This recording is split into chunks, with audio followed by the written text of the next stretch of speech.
আজকে ওরা জশ্নে জুলুসে যাওয়ার ভিডিওটা দেখে আসে।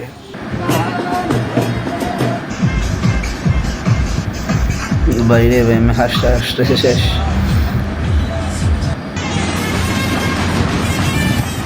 মিলাদুন নবীর দিন নাকি আল্লাহ তাআলা নামাজ মাফ করে দিয়েছে। চলেন এই হুজুরের বয়ানটা শুনে আসি। আজকে থেকে বলে দিয়ে যায় মিলাদুন নবীতে নামাজ নাই কেন? কুরবানির ঈদে রোজার ঈদে নামাজ দিয়েছে, রাতের বেলায় ব্যাকসেট বাজিয়েছি, সকালবেলায় ঘুম থেকে উঠতে পারি নাই, নামাজ তরক করেছি, গুনাহগার হয়েছি।